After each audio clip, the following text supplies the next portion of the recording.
In a world where Africans have lost their roots, it has become of vital importance to document our ways.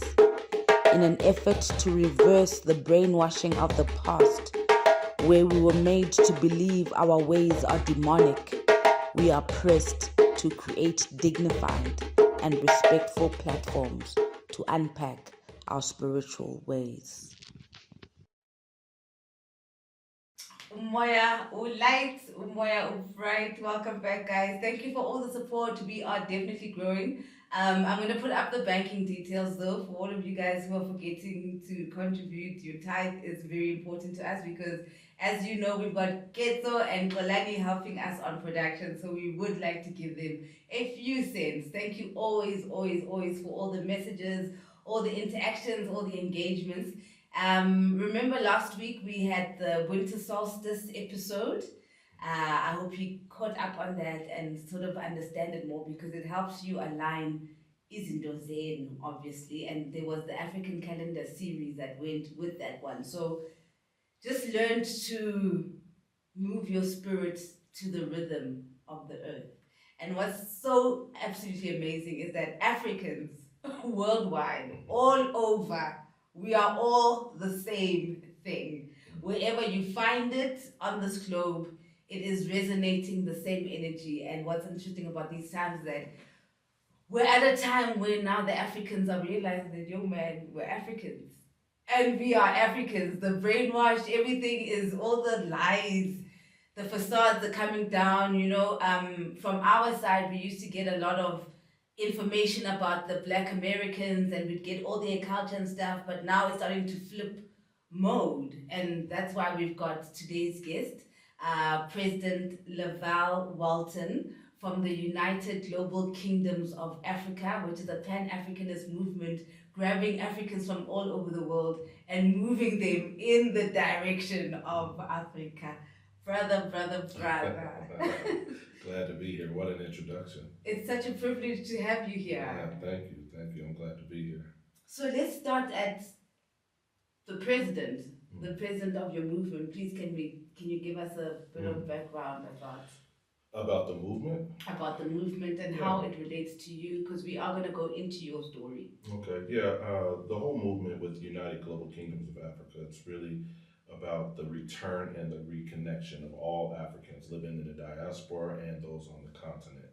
I think the issue for many years has been a separation, and I think we've all grown accustomed to being in our separate areas, from Australia to Asia to Europe, America, South America, and then even here on the continent, due to that Berlin conference in the 1800s, we're all separated. Scramble for Africa. The scramble for Africa, you know. And it's so funny because in America, we've been taught that Africa is impoverished, it's underdeveloped, all the negatives. And if you dig a little deeper, you begin to see that it's not underdeveloped, it's overexploited. You know, and just like South America, there's so much rich history on these two continents, but have been neglected the most or disrespected the most. And that was the birth of United Global Kingdoms of Africa, in my spirit at least, was that, hey, wait a minute, we are called African American, Afro Latino, Afro Asiatic, Afro everything. But Afro or African is always there, it's always the continuum. So I think that's where we need to be. We need to come right back to Africa and make Africa great again. So do you want to maybe start at the beginning of where you grew up so that maybe we can understand how you got to... Yeah. So I grew up in the hood. Yes, like most of us, right? Yeah. Born and raised in Seattle, Washington. I grew up in a tough area where it was just nothing but blacks, but impoverished. It was difficult. It's nothing new for many of us, right? But I grew up there. I had a background in just street life. I won't go into details, but I'm sure you know what I mean. Street life. Street management. Yeah. Street management, you learn all kind of things there, the school of hard knocks. And then I got into music when I was younger. I was so attracted to hip hop and just all different types of genres of music. And I started writing, I started rapping, freestyling with my cousins, then doing performances in adult clubs at the age of 15, and just doing so much and opening up for a lot of big time artists, and it was great. And then things shifted in my life when I hit 20 years old, and then I kind of separated from a lot of things and still did music. And it wasn't until I won't tell my age, but it wasn't until it wasn't until like 2017 that things took a major turn as far as my beliefs. I began to see the disparity that our people are constantly experiencing worldwide, and that became a problem to me. It's like, why is no one addressing this? Or if people are addressing it, how come it's not changing? What's going on? And then I began to think, what can I contribute? Because I can either be one highlighting the problem or finding the solution, and I prefer to be one who looks for the solution and then go to work. And so that moved me from America to going to Africa for the first time in 2021, visiting Ghana. Loved it.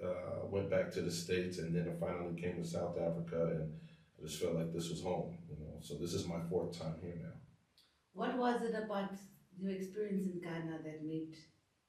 I'm sure there was a spiritual thing that happened there. Yeah. It was. It's if anything, I mean, of course, there's the story of the door of no return, the slave dungeons, all that.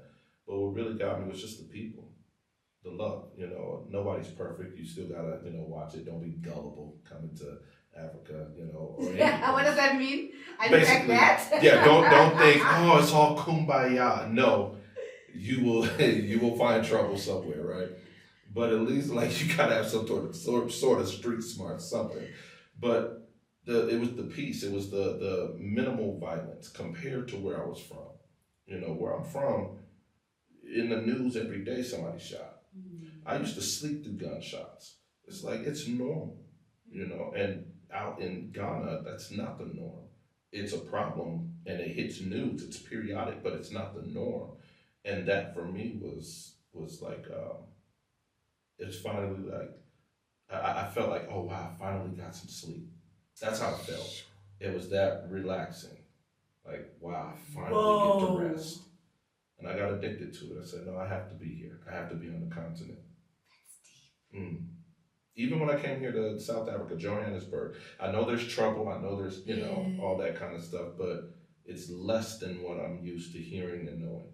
And all my friends, I have friends from Los Angeles, from Inglewood to New York to New Orleans and different areas and Chicago is far worse than where I'm from. I mean, far worse.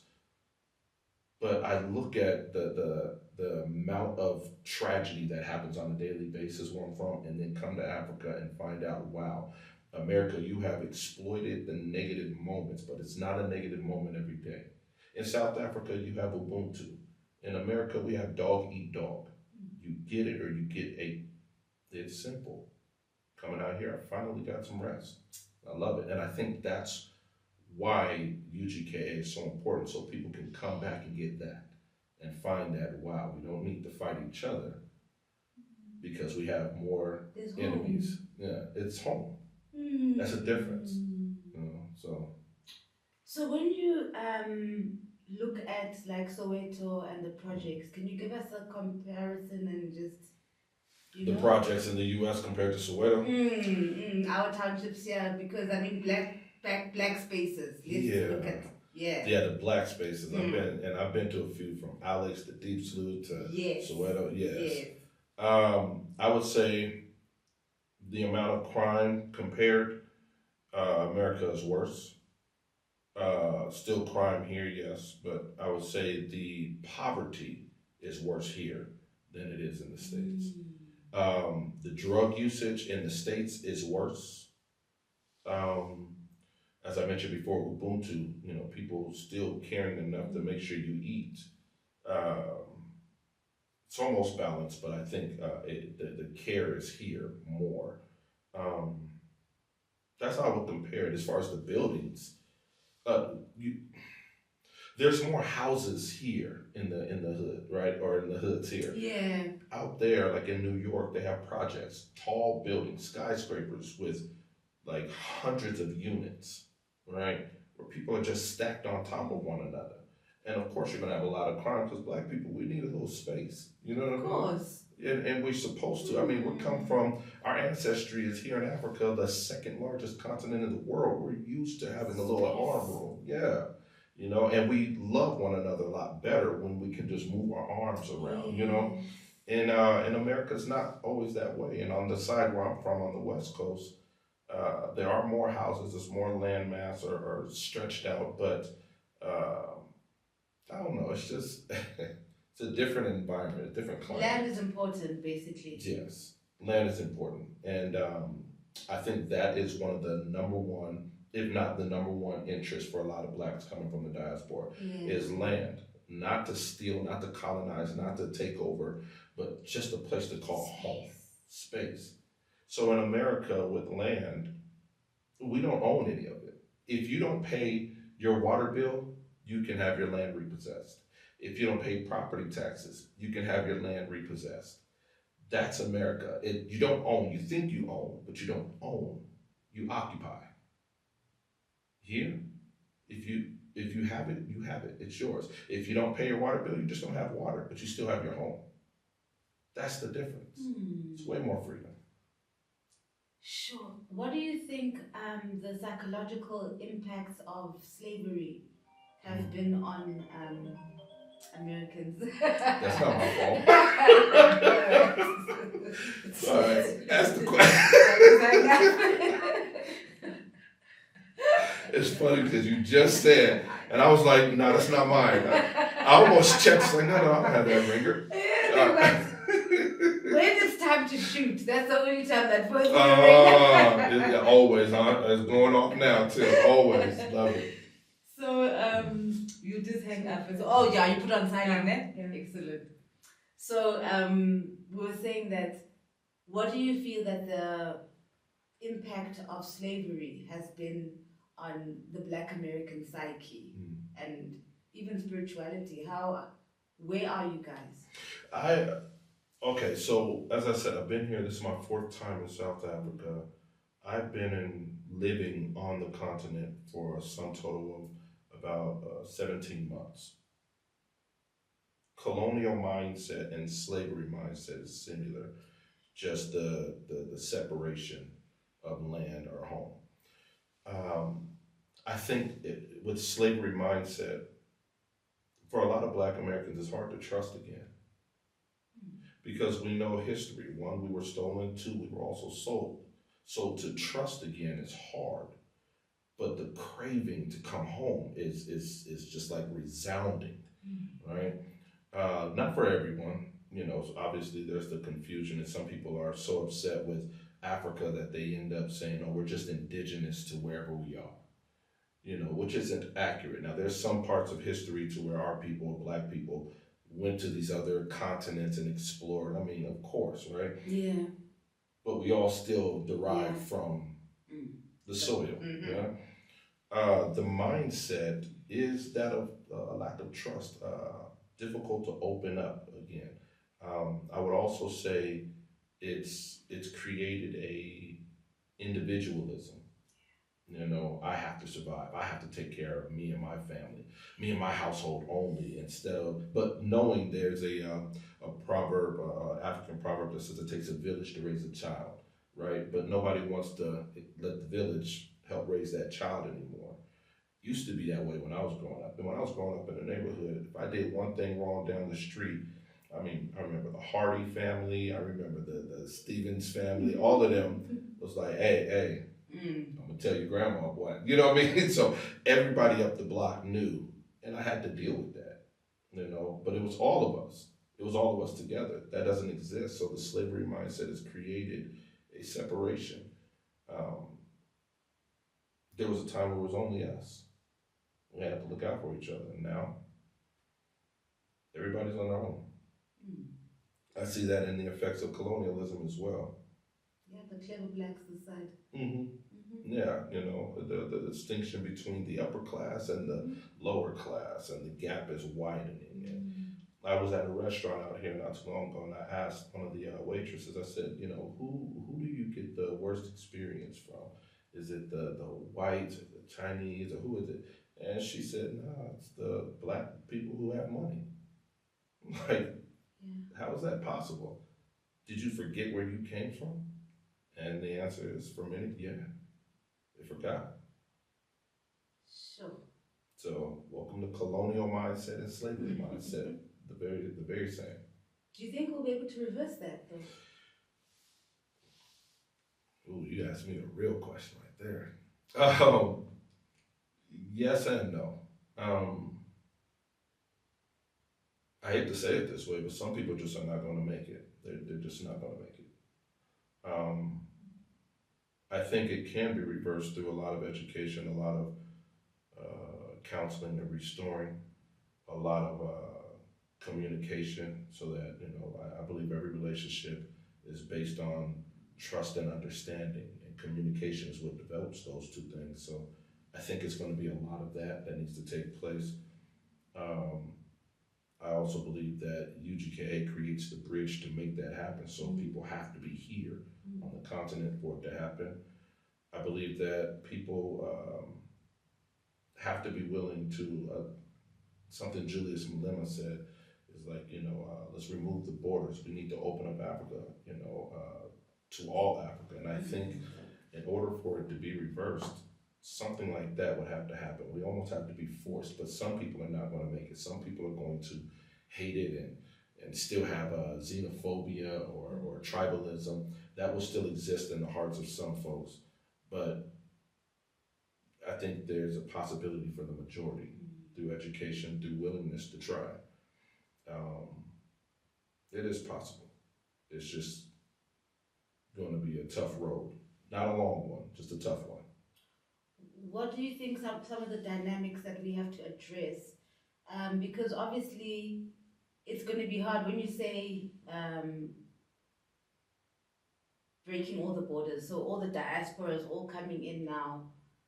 How are we going to the communication between the ones who've been here, who feel entitled, and the new people coming, the settlers who are actually us, Right. you know, Mm-hmm. welcoming our cousins back because they're still gonna be. I don't see it as just in Mzansi. I think it's all over the continent. Not everyone's going to want to come to here. Some folks will want to go to Angola, Cameroon, Ghana, Nigeria, Kenya, Ethiopia, all these different countries. I mean, remember, Africa itself is vast, right? Yeah. So I think one of the things that will take place is workshops or not workshops, like town hall meetings, stuff like that. These workshops, you're right. Yeah, so saying, workshops, I think those are extremely helpful. In fact, without divulging too much information, we're planning a tour or an event like that, hopefully sometime in early 2025. But we think that is something that will be the spark of community again within our hearts of people living in the diaspora and those here on the continent. It will give voice, it will give a chance for people to open up, for people to let out their frustrations, their anger, their desire for connecting. One thing that's normal here in Africa, all over the continent, that I hear is we need to unify, we need to come together, we need to unite. Well, we say the same things over there. And I look and say, you're right. So why don't we meet back home and do it, right? So I think those kind of town hall meetings is crucial for these things to happen. It's exciting too. It is. It really is. Yeah, it's not going to be easy. I mean, there's going to be some hard talks. There's going to be some tears being shed, voices being raised, but there still is a way to facilitate that. So my background. I used to be an educator, about 20 years in education. And I learned that there's three roles of any person who's in education. You're a teacher, you're an educator, or you're a facilitator.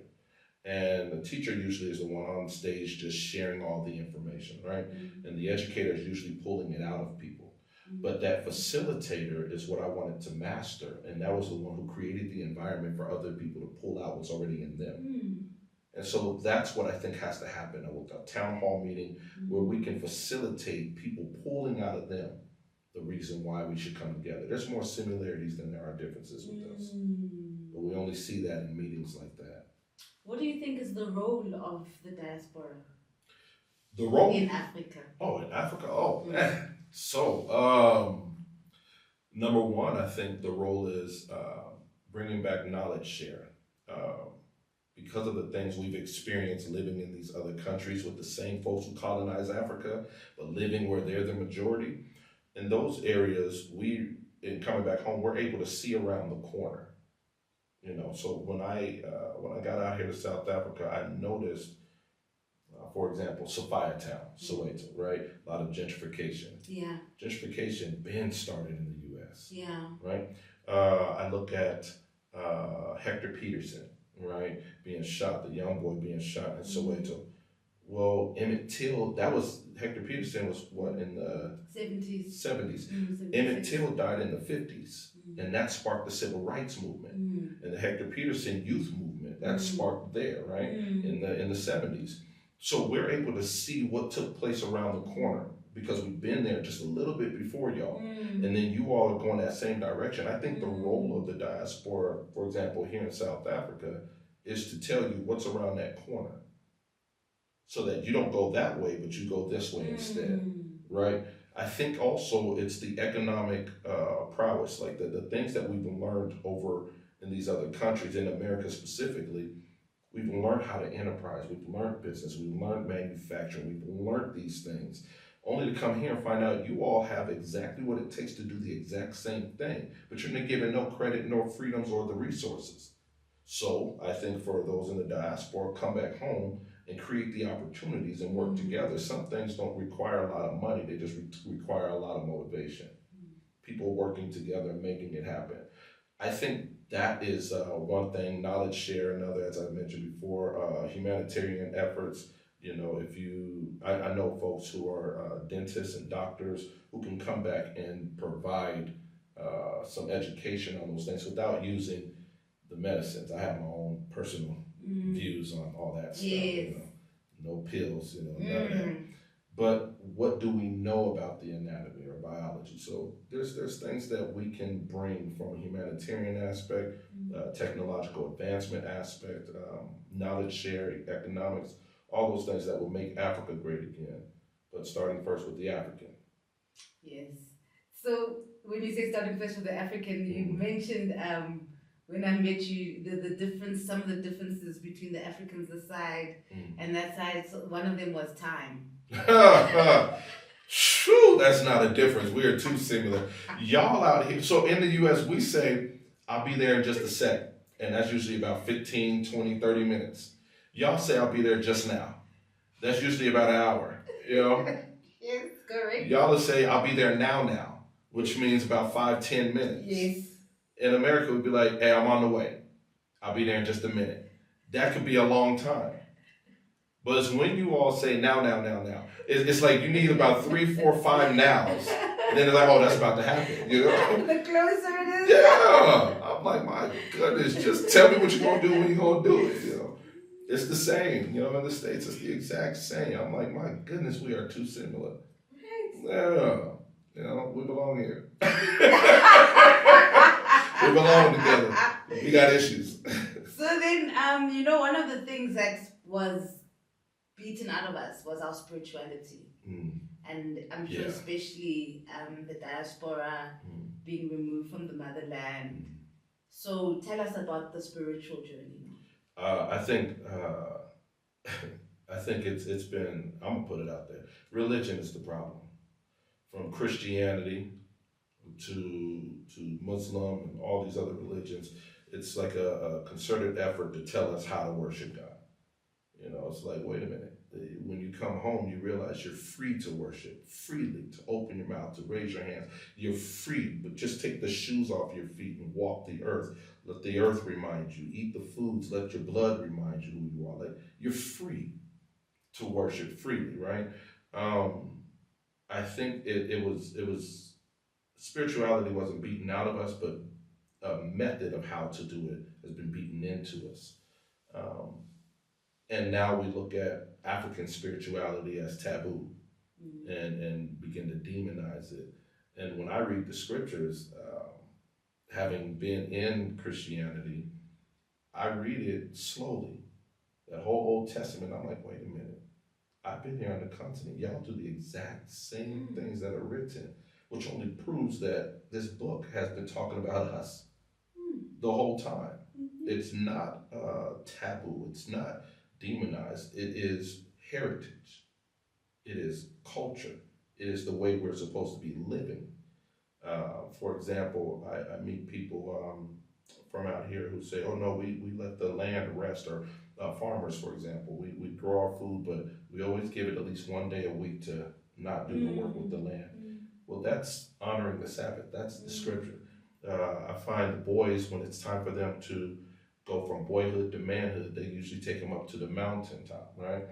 I know that's common in the Xhosa culture, and they go up to the mountains and do all that. That's in the scripture. That was in the time of Abraham. They were doing that. Circumcision on the eighth day. They do that in Nigeria.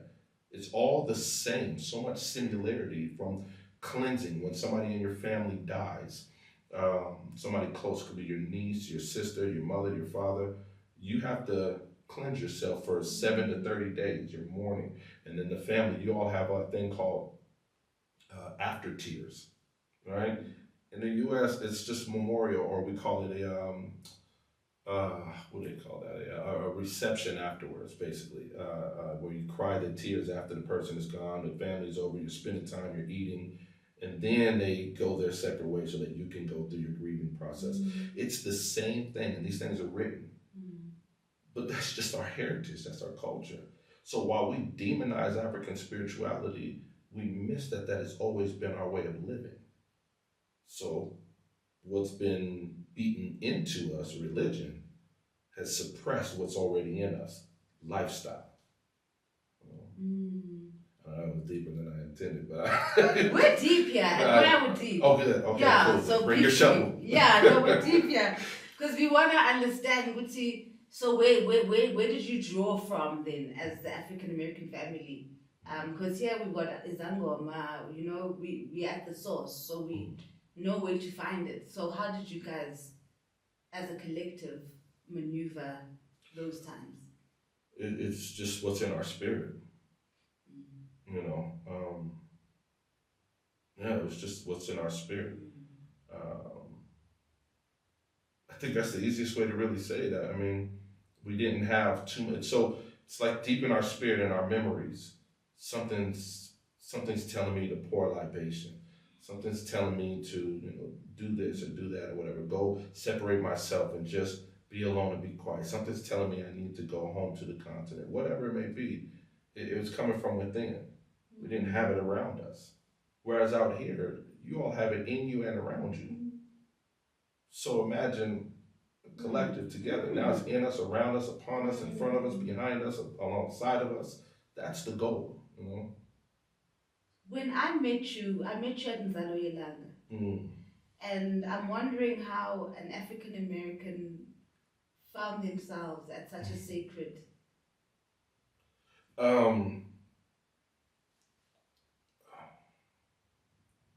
Edwin, when we met, he Miss Von Wallaby told me that he had 3 dreams about me. She told me 2, but when I met him, he told me he had 3 dreams about me. I only met the man one time, which was pretty odd for me, and I was curious, like, what is this about?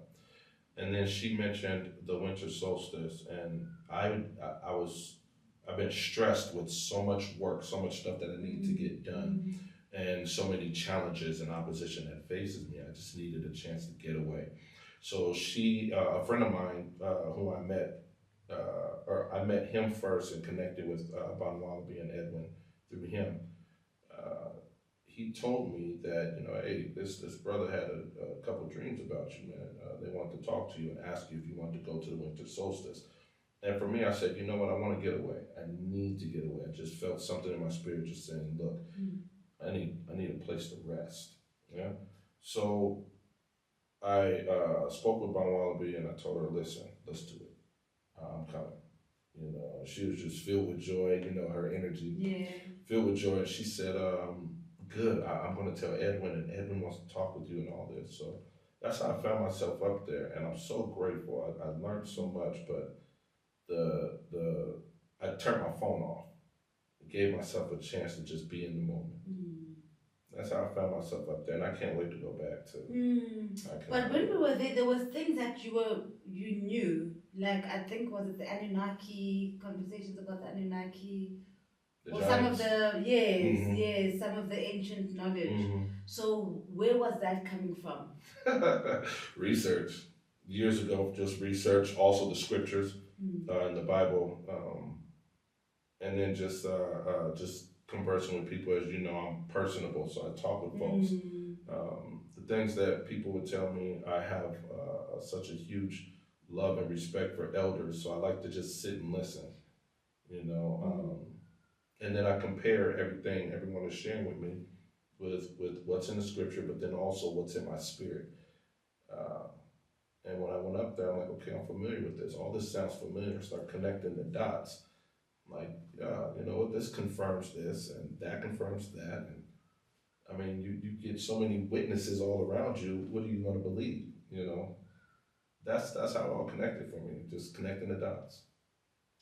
And then so where to with your movement? What are the plans that you Um, can share with us? yeah, I know. I'm about to say without divulging too much. Right now, we have two initiatives we're pushing heavily. One is the Return and Reconnect initiative, just motivating and creating a bridge for diaspora worldwide to come back to the continent. So our one of our objectives is connecting with many more kings, leaders, business people, government officials, and motivating that return. And then the reconnection, doing a knowledge share, cultural exchange. Um, that is huge for us. And that leads to the second initiative, which is the Be Different initiative. It's an educational movement to decolonize the mind of young people, through different after school programs, also activities to share skills, basically teaching young people how to master their cultural identity, also to hone their message and to hone in on their craft and their substance abuse prevention and intervention. So having a sober mind so that you can think clearly and have a direction with your life. Um, that's really the two big things that we've got going on. We just partnered with the kingdom out here in South Africa, so we have land now. Beautiful. All praises. So we have land. Wow. We partnered with the kingdom. We've got a lot of work. Which kingdom? I don't want to say it. Oh, okay. Cool. No problem. No, I don't want to put that out Yes, there. yes. Okay. Yeah. So when you say we got land now, you mean like there's a bunch of you coming and like an estate? Mm-hmm. Uh-huh. Yeah, like an estate, but it's not to be separated. So there's communities around us or villages around us where the idea is for us to share. Yeah. To work together and collaborate, be it with agriculture, agribusiness, with technology or energy like solar or water or whatever energy. Just our knowledge, the stuff that we know we share, and the stuff that we can develop collectively we do. So yeah, that's a few things that we've got in the pipeline. It's happening now. So this movement, where is it coming from? Is it because you said you grew up in Seattle? I think. Yeah, this is based here in South Africa. The company. Okay. Is, okay, so you've literally moved it here and. No, I started it here. Okay. Yeah. So it was inspired by. It was inspired by. So I met with a traditional leader, and he shared with me his vision and what I had in mind back in 2021. This was just last year, probably May last year, 2023. But his vision coincided with what was in my spirit back in 2021 when I went to Ghana, and it was just it was kind of like the perfect marriage of the ideas. Long story short, we don't necessarily collaborate anymore, unfortunately. But the one thing I love the most is that the vision, the mission, must always keep going because it involves all of us. So that's where it started. It started out here from my experiences, from listening to what his perspective was, and then combining it with what was already in my spirit, and then the call around the world.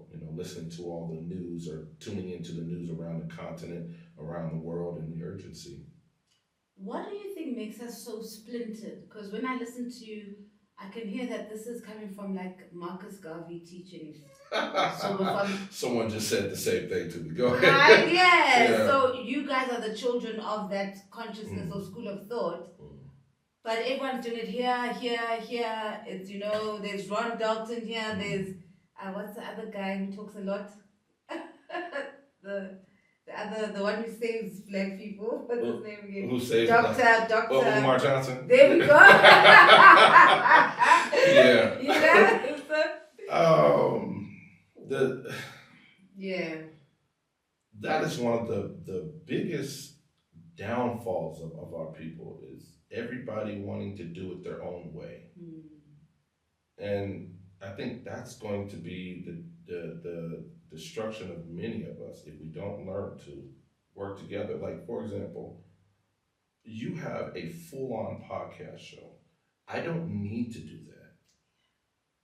You do that. You be great at that. Let me identify what I do. Find out how that can work together. Maybe you do a podcast show because this is your dynamic, this is your stage, and you're great. And maybe I just have a building and just say, you know what, let me create a space where you can come and work and do that in here. Or maybe I have a network of people that can take your podcast show and put it on Metro FM or wherever, right? It's the idea is finding the ways we can come together instead of competing. And I think that's one of the biggest downfalls of our people. We always want to compete instead of collaborate. That's that's an issue, you know? And so my spirit is always on collaborate, community.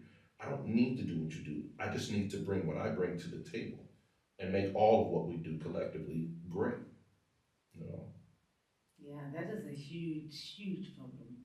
Yeah. Problem. Yeah. And I also think it's kind of like I was sharing with somebody recently, and I wasn't talking about any one person particularly, but I said, you know, I noticed that people know scripturally this exodus, this mass exodus that happened before in the time of Moses is supposed to happen again. And it seems like the position or the job of Moses is up for grabs, and everybody wants to be that leader. And I look and I say, everybody wants to be the leader until it's time to pay the price. Yeah. Pay the price. You know? That's when we really get to see you really down for this? How long are you in for this? You know? It's not easy. So instead of looking for the big position, just position yourself to be a part of this move. You know? I remember writing that in a song. I said, everybody won't go, but the movement is a must. And friendships, they seem fickle when a change comes. Who can I trust? You know, and so I look at this, like we keep separating ourselves. Where's group economics? Where's community involvement? Where's knowledge share, knowledge exchange, cultural exchange? Where's that? Without pride, without ego, without competition. I don't need to be Moya. I just need to be me, you know? So then where do people get hold of you? Say like people are watching this on the internet and they also want to be part of your movement and jump on. Yeah. www.ugkanow.com. Connect with us there. ugkanow.com.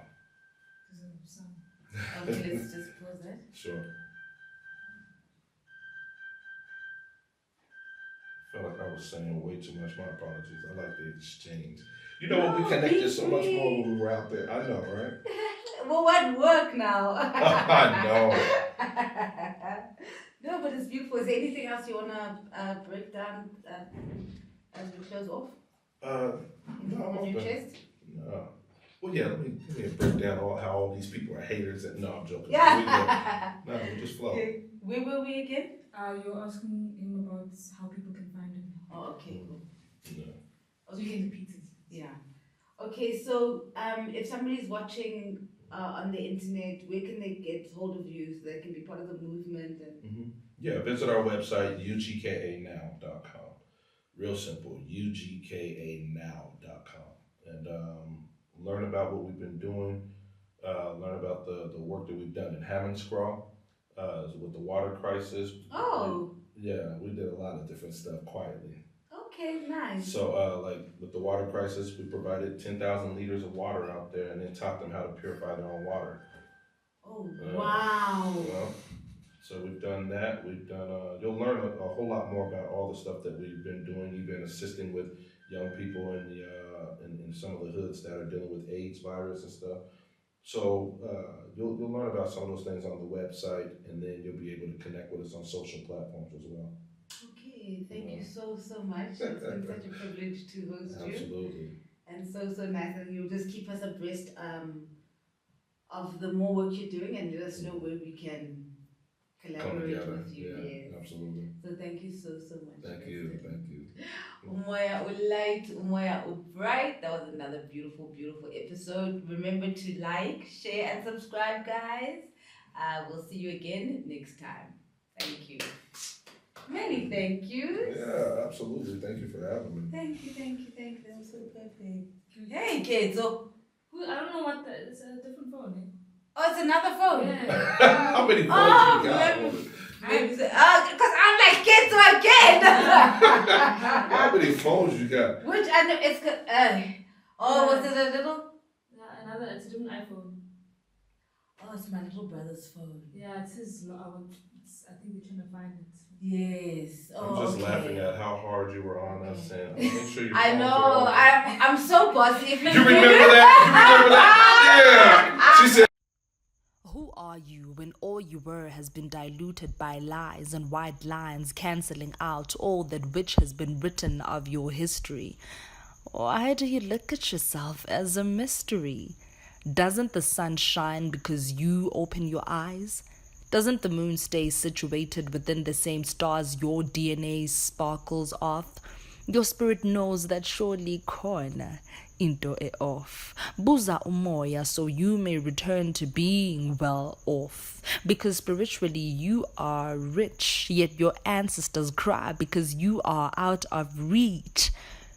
But yours is to command all elements while God takes inspiration from the very mirror she looked at to become. Remember who you are and never finish just when they think that with you they are done.